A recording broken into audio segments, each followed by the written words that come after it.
All right, ladies and gentlemen, boys and girls, children of all ages, I am Vinnie, and I am joined by the lovely Veronica Sloane one more time as we are here with Book Beyond Reality, a fantasy wrestling podcast. Veronica, how are you today? I am incredible. How are you? That is good. I am finally on the mend. I'm happy that my voice is starting to get back to normal.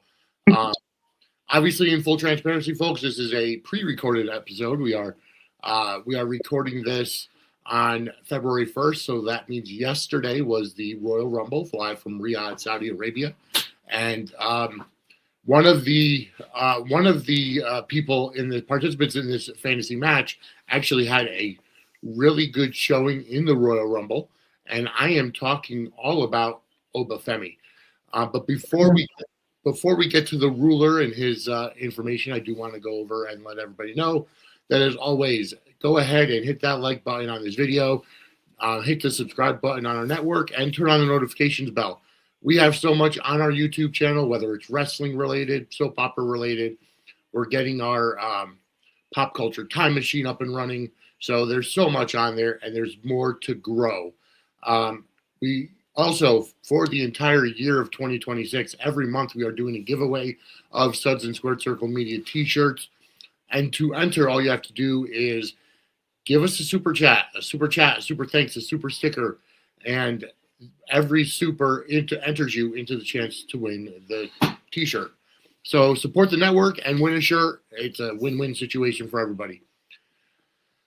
All right, so let's get on to it. As you saw at the opening, the ruler, Oba Femi, former two-time NXT champion, against the world's strongest man, Mark Henry. Yes. Veronica, are you following the current WWE's or NXT product? Sporadically. Okay. Sporadically, but I did watch the Rumble. Okay. And Oba Femi had a fantastic showing, 40 minutes for the big man. Which, when I saw that he drew number one, I knew they were going to give him a huge spot. At first there, I thought he was actually going to go on to break Lesnar's record. I thought so too, honestly. The way that they showed SmackDown, I thought that Damian Priest had gotten number one, and then they showed Braun Breaker number two. But then when Oba's music hit, that was a shock to me.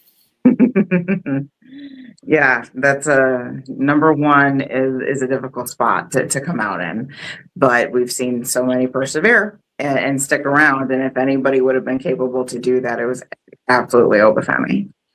Yeah, you're exactly right. Oba Femi is 27 years old. He hails from Nigeria. 6'6", 310 pounds. He is just coming up to the WWE main roster now. Like I said, two-time NXT champion. This man is just built different. He's a beast. Yeah, exactly. He attended the University of Lagos in Nigeria. He was a track and field standout. He won 10 shot put medals during his freshman season in college. And then he ended up making it over to the U.S.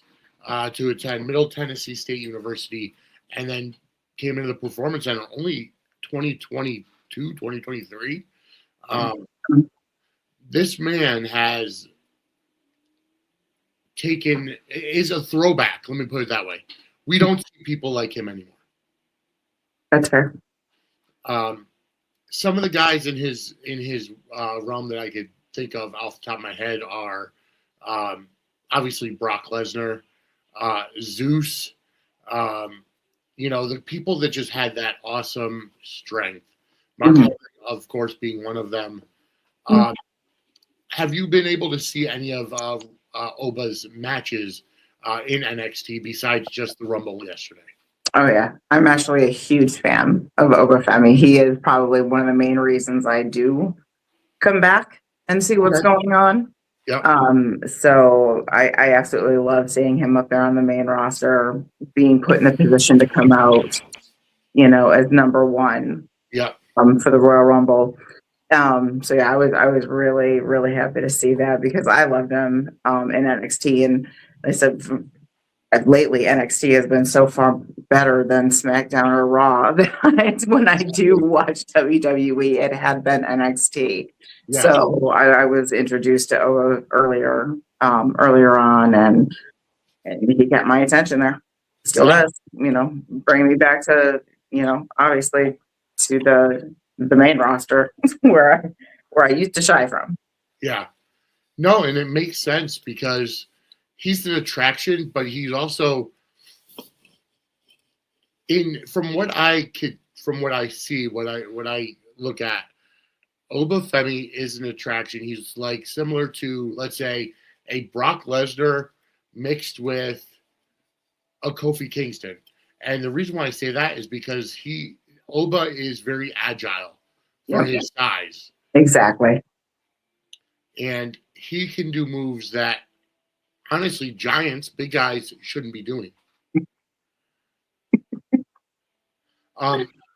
The last time you were on the show, we talked about the Big Show, and I could see outside of the not being 7 foot tall, but I could see Oba Femi having a career. No, not a career, but he has a lot of the same traits that the young Paul White had. He's able to do the kip up. His moveset is power moves, but again, he's very agile. Yep. You go to a lot of indie events, correct? You follow a lot of indie shows? That's correct. Have you seen anybody like this on the indie scene? At least in your neck of the woods? Oh, goodness.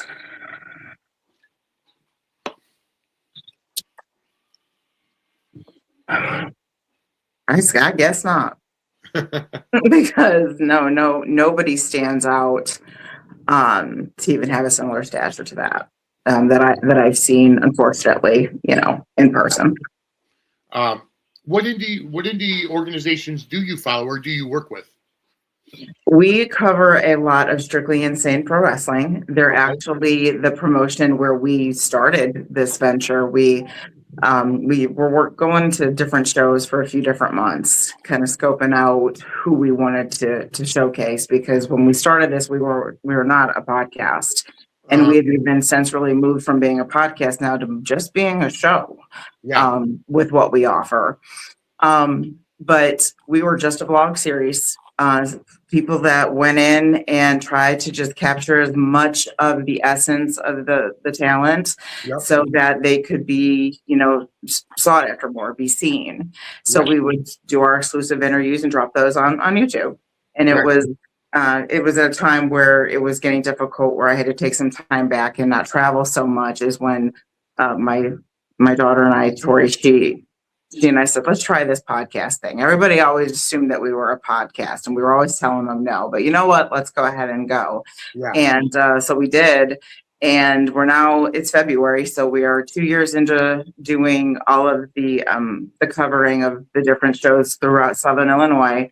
And then February is also going to be our 1 year anniversary as officially stepping over into the podcast role. Oh, very nice. Well, happy anniversary. Well, thank you.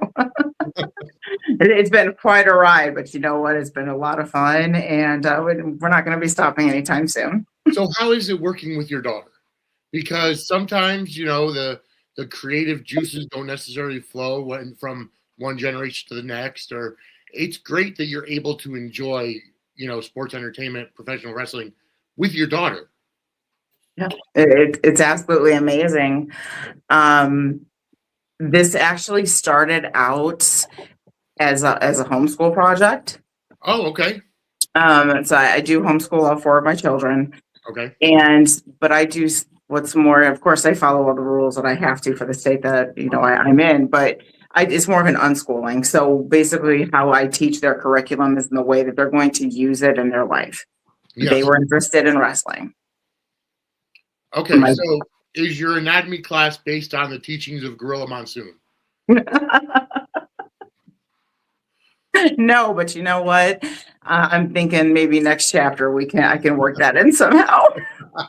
Well, it's funny because I mean, obviously, I grew up watching wrestling too, and when that's how I learned a lot of my geography and my anatomy was just from, the commentators like Gorilla Monsoon, and the way he come up with the lower lumbar vertebrae, or the lower occipital protuberances or whatever. It was a great thing, and then I would be able to wow my friends because I knew what I was talking about.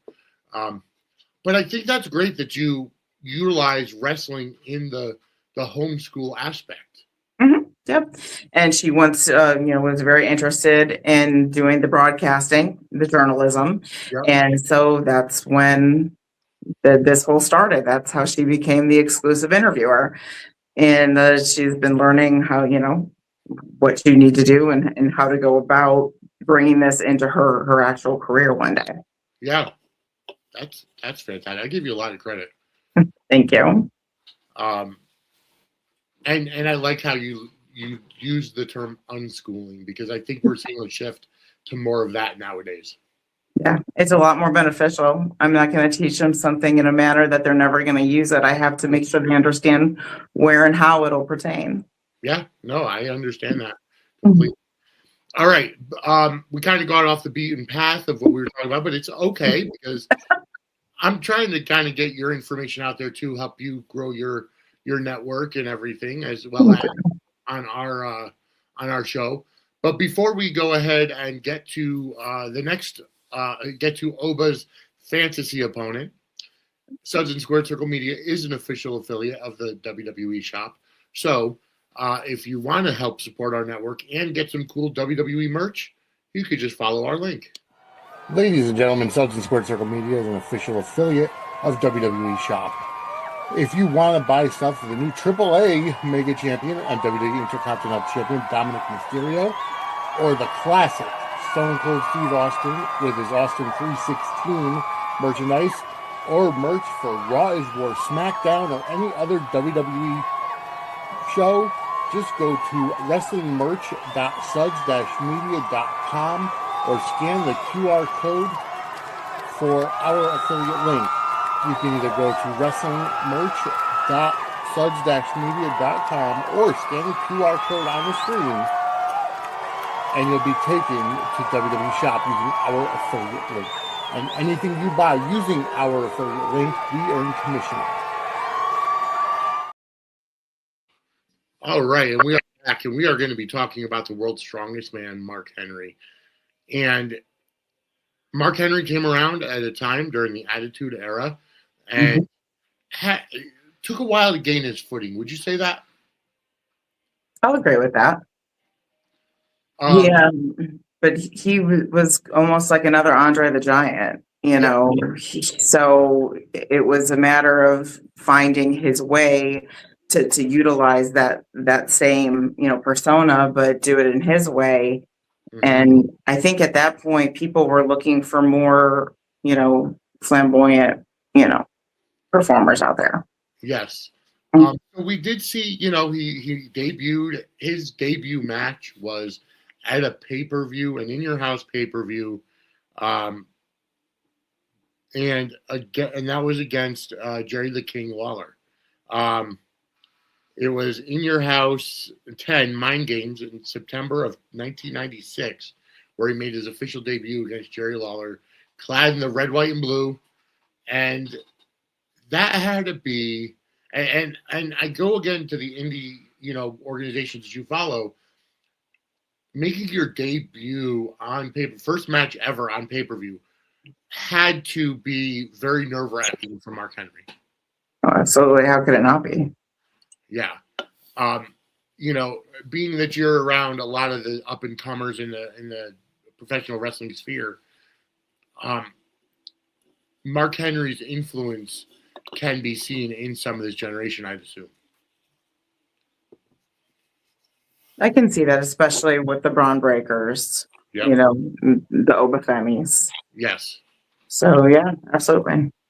So with him, making his debut, he did go ahead and kind of flounder for a bit. He was just really, I don't want to say underutilized. He was utilized correctly for being somebody who was a rookie and just unproven.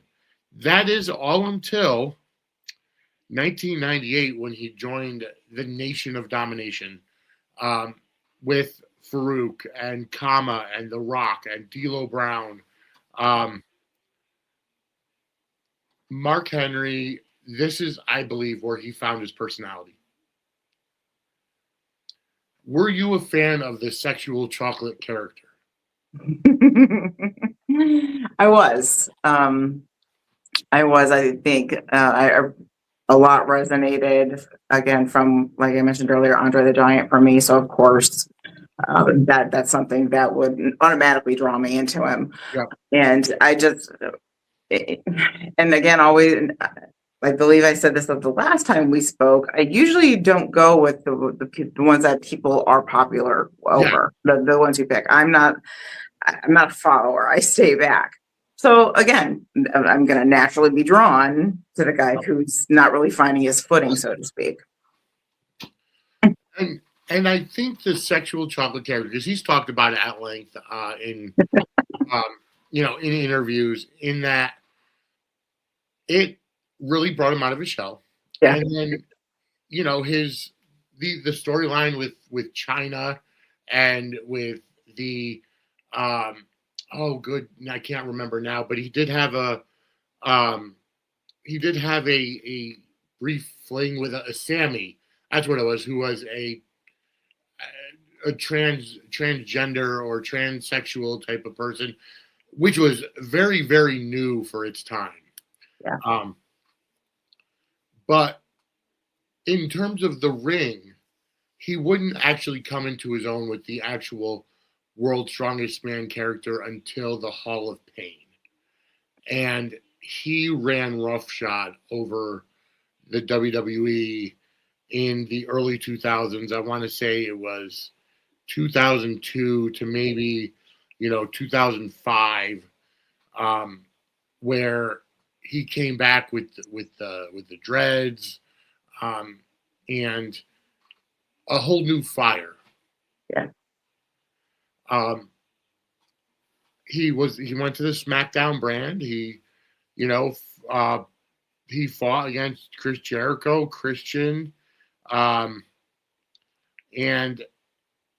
he started to get into that main event territory, facing guys like Shawn Michaels and Booker T and Goldberg, Triple H, and then he got a couple of injuries, but I gotta say he ended up facing The Undertaker in a casket match at WrestleMania. Do you think, looking back on it, that Mark Henry was able to live up to his potential? I believe so. All right. I mean,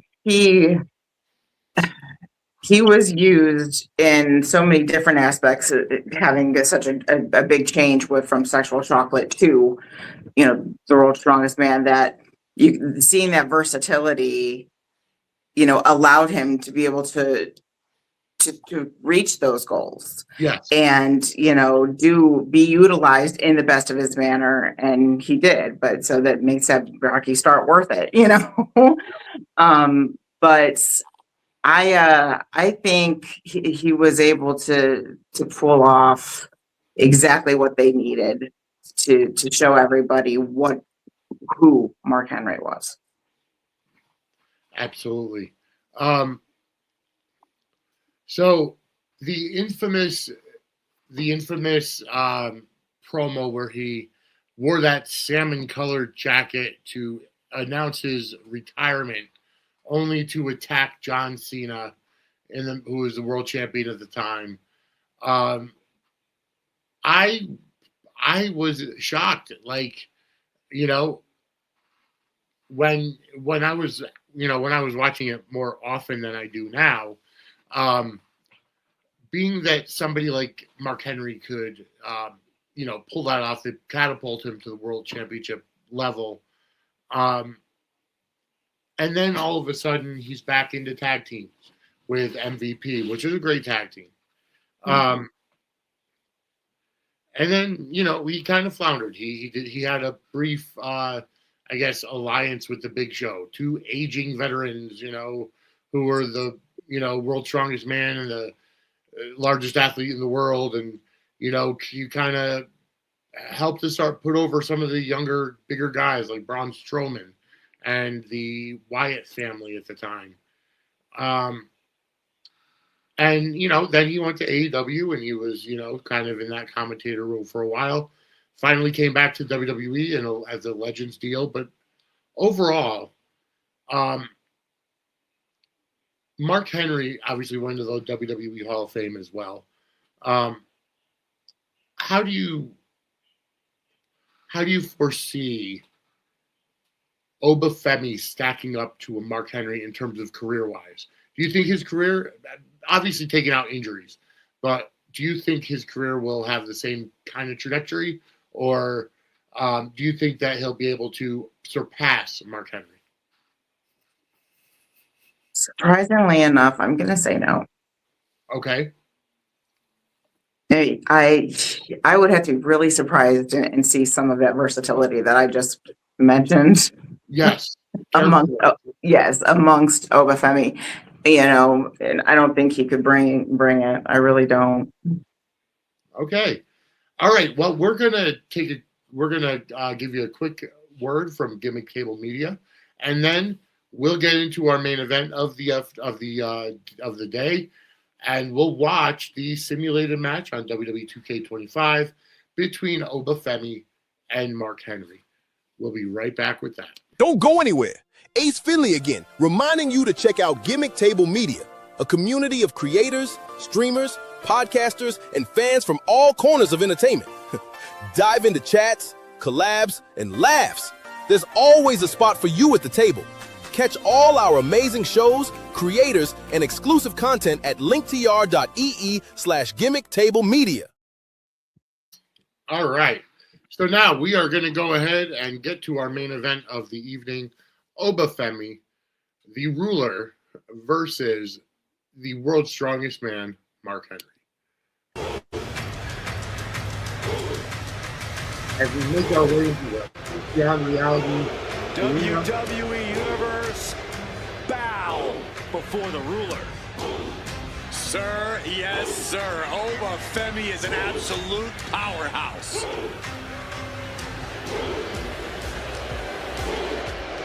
The following contest is scheduled for one fall. Making his way to the ring from Lagos, Nigeria, weighing in at 273 pounds, the NXT champion, Oba Femi. The holder of the longest NXT North American title reign at 272 days. Which I might add, Oba won in his 10th match. Not his 10th match in WWE, his 10th match ever. Even in the video game, you can see how impressive Oba Femi is. Oh yeah.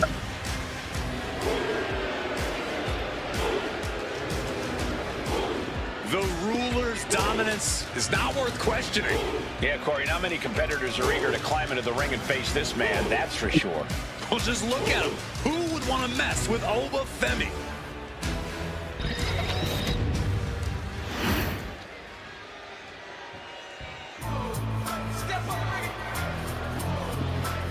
The Hall of Pain. Because then we get 3-6 Mafia doing the entrance to Mark Henry was impressive at the time. Mafia winning after winning an Oscar for one of the movies that one of the most destructive big men ever. Henry has performed incredible feats of strength, both in and out of the ring. Oba Femi is far more intimidating his entrance than Mark is by far. I would say you're right. Yes. From the Attitude Era to ruthless aggression to the modern era, Henry has always been dominant.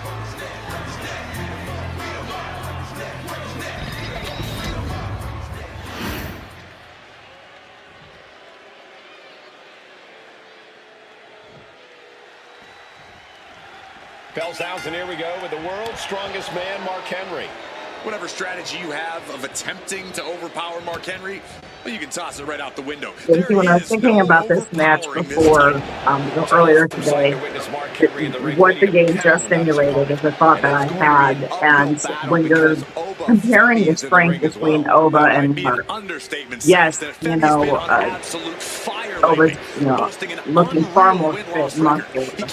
But even bringing that type of force at Mark Henry, it's like hitting a boulder. And that's exactly what that move showed. Yeah. Now Mark Henry has the firm upper hand. Any chance for Oba's offense being trampled? So some of the stuff may not be.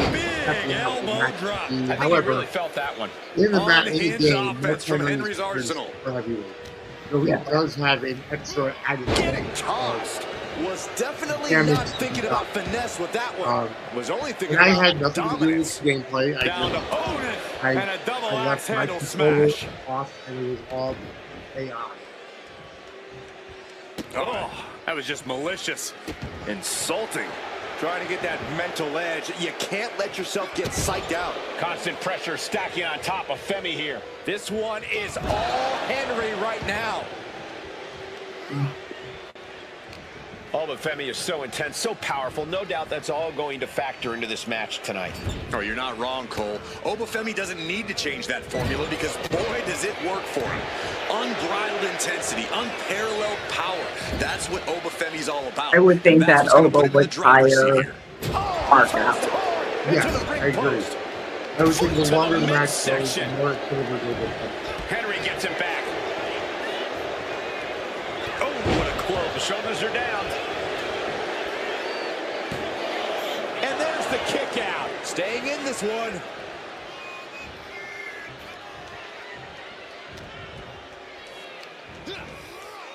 Flat out power into the scoop slam. And look at this now. Yes, applying the submission hold. Targeting the shoulder with the claw. This is locked in deep. Look at the agony. He lets his opponent out of the submission. Yeah, but who knows what damage has been done. Oh, the world's strongest splash. And Femi being aligned into position. Mark Henry. World's strongest slam. Bad spot for Femi for the win. 2. And there's the win. Huge win here tonight. Here is your winner. All right, so coming back from Reality Arena, the world's strongest man, Mark Henry, wins with the world's strongest slam. Now, I wonder, obviously, like I said, it's AI. I wonder how it would have been different had Mark Henry not had the super heavyweight extra layer of defense on. But obviously, we would say that Mark Henry would overpower Oba Femi. I think the strength there. But you're absolutely right. Like we said at the very beginning, that at the very beginning of the match, that Oba Femi has a much more intense and intimidating entrance. Yes. He comes out, with the strut, acting like the ruler. Mark comes out no nonsense to the music. He's got a really great entrance theme. But outside of that, he ends up just, coming out and he's down to business. But folks, that will do it for this episode. As we saw the world's strongest man, Mark Henry, defeat the ruler, Oba Femi. Veronica, go ahead and plug your stuff. Where can everybody find you? Yeah, we can be found on YouTube under the Sloanes, Unscripted After Dark. We're known on Twitch as the Sloanes and on Facebook. Well, we're on Instagram too. I don't know why I always forget about it, but I do. But yeah, go ahead and give us a follow. We have 5 different podcasts that we run. 4 of them are 100% focused on independent wrestling. And then 1 is kind of a little more look into that mother-daughter duo that is the Sloanes. Yep. And so, yeah, it's a lot of fun. And we've got some lives coming up that you don't want to miss. And we're even thinking about rolling out some new videos. including watch parties. So Awesome. Very nice. Very nice. So go check out the Sloanes wherever you can find them. And follow them on Facebook and Instagram and everything, because you know what? They're good people to talk to. They put out great content, and just down to earth people as well. As always, you can find me on Facebook and Twitter at Vinnie Suds. At Suds Media is our network Twitter account. That's usually where I am and where I'm posting from. I've also got Instagram and Threads under at Suds and Squared Circle, and Twitch and TikTok, which is at Suds_media. However, for everything, go to our Linktree, which is linktree.suds-media.com. Also, you can buy our merch. And folks, you can get one of these cute little cuddle buddies with the Suds and Squared Circle Media logo on it from our merch shop, merch.suds-media.com. But for everything, including our YouTube channel, suds-media.com, hit the like button, subscribe, turn on the notification bells, and send us a super, and you will get entered to win a Suds and Squared Circle Media t-shirt every month for 2026. All right, so for Veronica, I am Vinny. We'll be back next week to talk about Braun Breaker versus Junkyard Dog. And we'll be back as we go booking Beyond Reality next week. Have a great night, everybody. bye.